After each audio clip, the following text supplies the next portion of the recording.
What you doing, won't you come on down to MadelynPoulson.com. This is Mad Talks. Boop boop doo doo doo. Hey y'all. I'm back. Thank you guys so much for watching. I want to start off by saying I apologize for last week's episode. So let me tell you the story. It was Sunday, I was tired, and I filmed the episode. And then it was Monday, and I went to class all day long, and then I edited it, thinking it was only going to take 2 seconds to process and everything. And it took so long to process. The video turned out like how it did. Like, I don't know what was going on with the editing. And I got a new computer, thank the Lord Jesus, with my refund check. And it's a great computer, a little Lenovo, or as I call her, Lenono. Because my other computer, Dell, it was a Dell computer, I called it a Dell, of course. It comes out on me. It's done. And so I had to get a new computer. And so I had to use this new software, and it was, so I apologize. And then I was like, oh, well, let me just take the video down, but people had already watched it. So it was ratchet, and I looked like a wavy potato chip. I don't even know. Jesus. But thank you so much for still watching. Good God. Okay. Now, I'm very excited because I have actual questions this week. But you're going to hate me, Haley and Lacey, who asked me some questions, because I'm not about to answer them on this episode. I know, I'm always begging for questions, but today, technically, when I post this, it's going to be Martin Luther King Day, so I got to talk about MLK, but next episode, I promise, I got you on pins and needles. I'm going to answer every single question you wrote.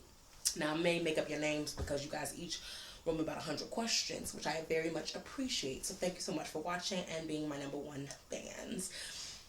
So I was a little bit nervous, as usual, about doing this episode, but I think it's very important, and I think the theme of this episode is what now? What now? So MLK passed away. It's MLK Day. It's 2016. What now? What are we doing? I think that we glamorize MLK. You know what I mean? We're like, oh, he was such a good person. He did all these great things, which is very true. But MLK was just a regular person, just like you and me. And he just happened to have a passion and a gift for mobilizing people. Here we are in 2016 with the ability to go online and talk to thousands of people and reach out to thousands of people. And it's kind of like, what are you using your platform for? So I don't know if this episode is going to be the funniest episode. I'm going to be honest with you. It'd probably still be a little bit funny. But I want to use this platform to talk about the importance of fighting for what you believe in and fighting for injustice. Because we are far from where we need to be. Yes, we have gotten to a place that is so much better than it was when MLK was alive. But we have so much work still left to be done across the board. And I'm not just talking about in black issues. I'm talking about across the board. Now, MLK weekend, for me, has a very interesting place in my heart. Because grew up with MLK, watching that movie. I don't know if you guys watched it. It's something like I Want to Be Like Mike or something. And it's a cartoon movie. And he goes in and he meets Martin Luther King. And he goes into the house on a field trip. So, I grew up with all of that. And, knowing that he was, a pivotal part, an integral part of the civil rights movement. And did so much for black people and people in general. And so you see that and you're like, okay, I want to do that. But you feel like you can't. And I'm here to tell you, don't let anyone tell you can't do something or change the world because you're young or you're black or you're white or you're this or you're that. You're poor or you're rich. Use what you have. And use the gifts that you have. Maybe you aren't the most outgoing person, but you're a very good writer. Write things about your ideas. Write your ideas down. Your ideas are valid. Your feelings are valid. And, so I learned that from Martin Luther King. But, like I said, it has an interesting place in my life because 4 years ago, on this very weekend, I was in my freshman dorm room. And I was hanging out with a guy that I didn't know very well. To this day, I don't know his last name. And he was in the military, and on paper, he seemed like a very upstanding gentleman. But he wasn't. And he ended up taking advantage of me and sexually assaulting me in my dorm room. Now, I say that to say this. That boy wrote 3 pages probably in my book of life. Okay? My story did not end there. And when something traumatic like that happens, you might think that is an isolated event. But here I am, a senior in college, 4 years later, and I still feel the effects of that. I like to think of it like a thread of yarn or a thread of string or whatever you want to say. And let's say my life is a blanket or a scarf. He, in that moment, weaved his little self throughout my life.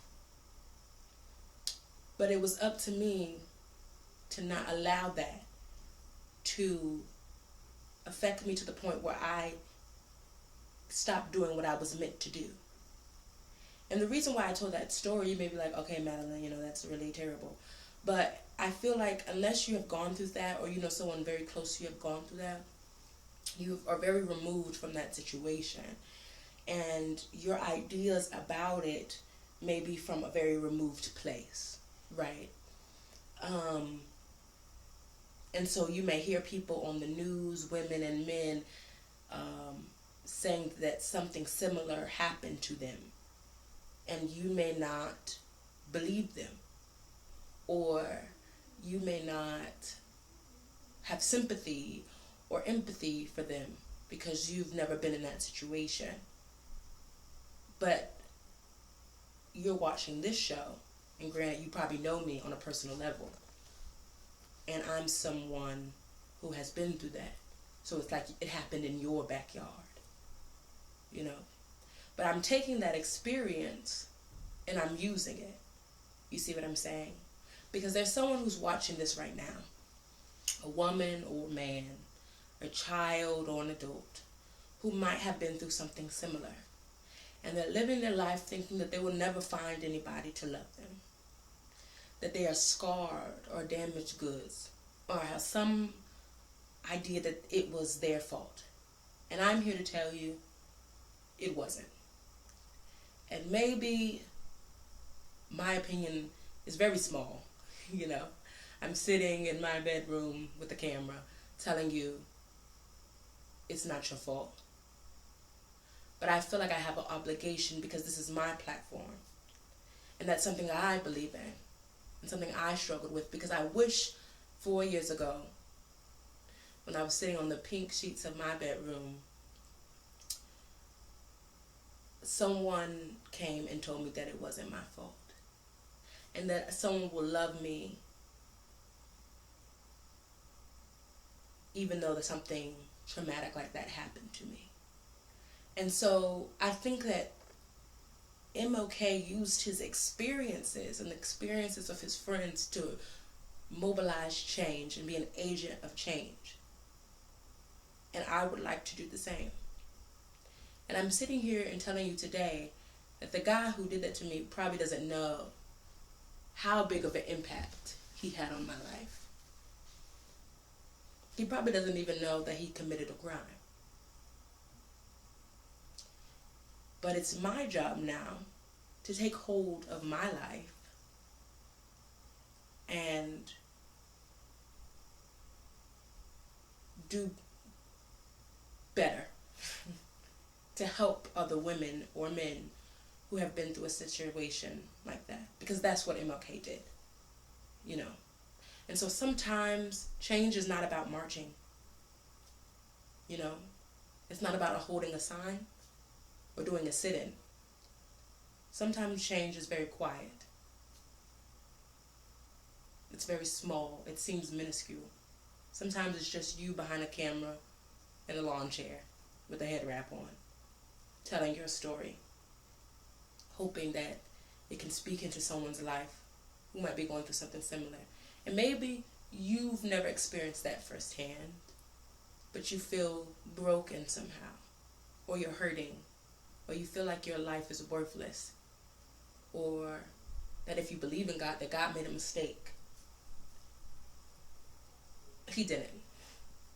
You are here for a purpose and a reason. And just like how that traumatic thing happened to me 4 years ago, that happened to me for a reason, so I can speak into other women's lives and tell them that they're not alone, you know.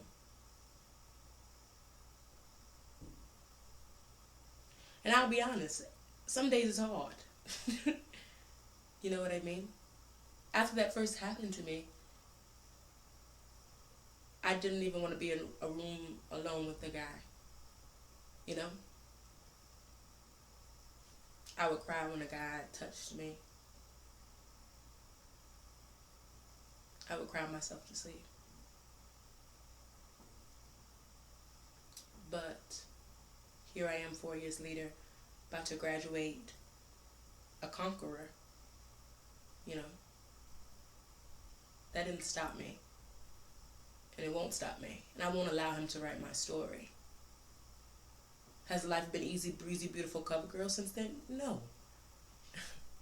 I've had horrible experiences with guys since then. And it might be stemming from the fact that I felt like guys could treat me any kind of way because I was damaged. But let me tell you this. You aren't damaged. And you are not your experiences. You are not your past. You are so much more than that. And you have so much to offer this world. But what I want you to get out of this episode is just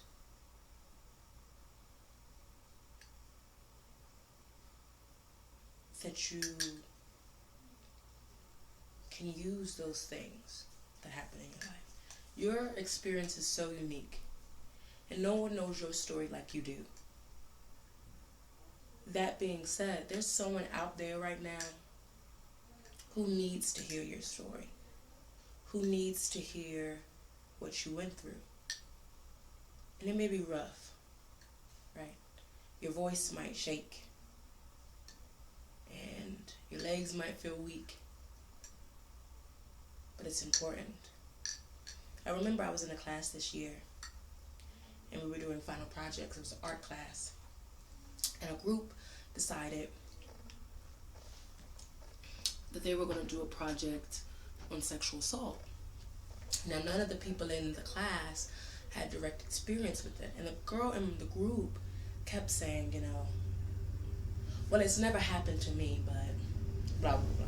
And she kept saying, well, it never happened to me, and I don't know anyone it's happened to, but I feel like da-da-da-da-da. And I said, you do know someone who's that happened to, you know? Because you know me. Technically, you know me. And that's my story. And I went into detail about what happened. And I'll be honest, my voice was shaky. I probably had tears in my eyes. But in that moment, I could see in her eyes something changed. She could put a face to that struggle, and it no longer was just like the elusive other, the scary thing that happens in dark corners in Brooklyn or on the subway. Nothing that happened to their friend or their classmate. The girl she sees every day and always compliments on her shoes. It's the same girl who also has to go to counseling every week. And 4 years later has to take medicine because she's still feeling the reverberations, the vibrations, the aftershock of that event. Who subjected herself into emotionally and physically abusive relationship because she thought no one else could love her. So people see me as a strong woman, you know, everything going for me, talented, smart. Some might even say beautiful. But not until today do they know my story. But I'm using that story to help people. And I hope you would do the same. Start being the agent of change at your school or your workplace. Be the sunshine in a cloudy world, because it's hard out here for everyone. Everyone is fighting a hard fight. Any given day you go on Facebook and you just see negativity, maybe mixed with a little, cat video of a cat playing with a burrito or something, but just negativity. And we're not listening to each other, we're just yelling over top of each other. But you can be the one who chooses to love. Now, you might not understand everyone or their opinions. For example, I don't understand anyone who can vote for Trump. But I'm still going to love that person. I'm still going to care for that person. I'm still going to fellowship with that person and try to be a light in that person's life. And I had a lot of reservations about doing this video, because I always try to make MADDTALK really funny or light, because I feel like people, like I said, are fighting a hard fight, and there's a lot of sadness and depression in the world, and I don't want to add to that. But I felt in my spirit like I want MADDTALK to be real, and this is something I'm really dealing with, and I think it's important, because I feel like if this video can touch one person, if one person can watch this video and realize that they need to seek help, maybe go to counseling, or realize that their self-worth isn't tied up in things that happened to them or didn't happen to them, or how they grew up, or where they are now, or what education they got, or what education they didn't get, or the accomplishments they made, or the accomplishments they didn't get. You are worthy, and you are great because you exist, not because of any external things, not because you have the best MAC lipstick, or because you have the newest jeans or the newest Jordans, or because you don't have any of those things. You are great, and you are worthy of greatness just because you are. You just need to step into that. Martin Luther King and these big heavy hitters in history. I just watched the Black Power mixtape on Netflix, and you watch these people, and it's so easy to be like, God, they were so amazing and passionate and bold and audacious, and I never can be that. But you can if you want to be. And it's so much easier now than ever before to be that. To be an agent for change. To stand on love and forgiveness. And today, I had to forgive that boy who did that to me 4 years ago. I had to forgive the guy I was in a relationship with recently who hurt me. I have to forgive all of those people, because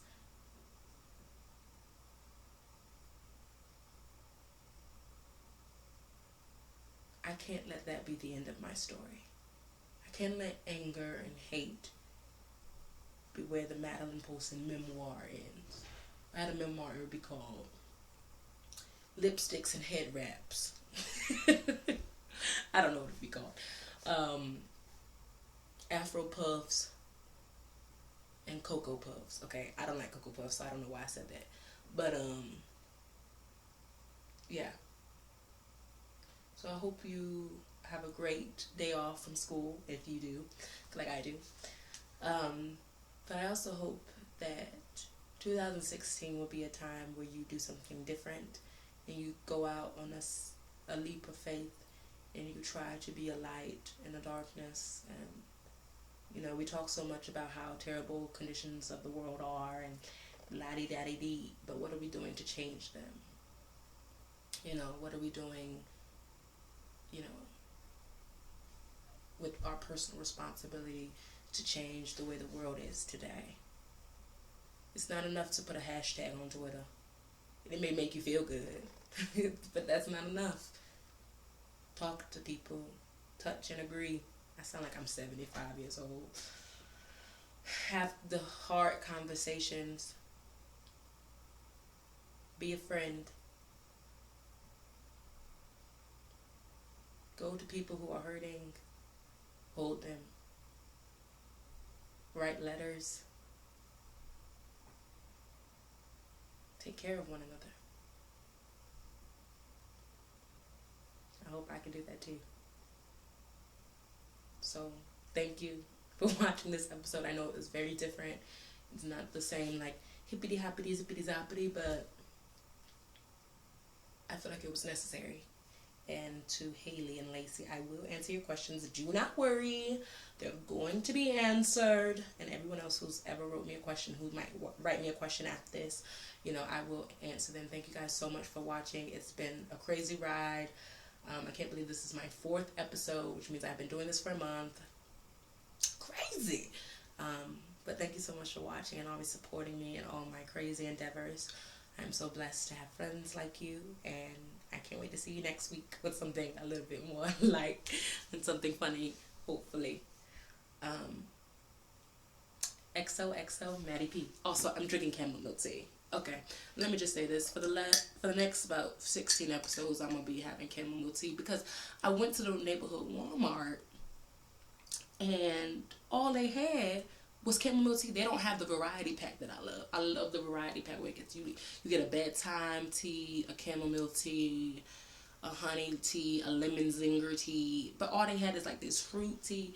And I'm gonna be honest, I don't really like a fruity tea. I like a tea that is like savory and sweet, but not fruity. I don't want no raspberry tea. Ugh. I put too much sugar in this. This is like liquid diabetes. Alright. Okay, goodbye.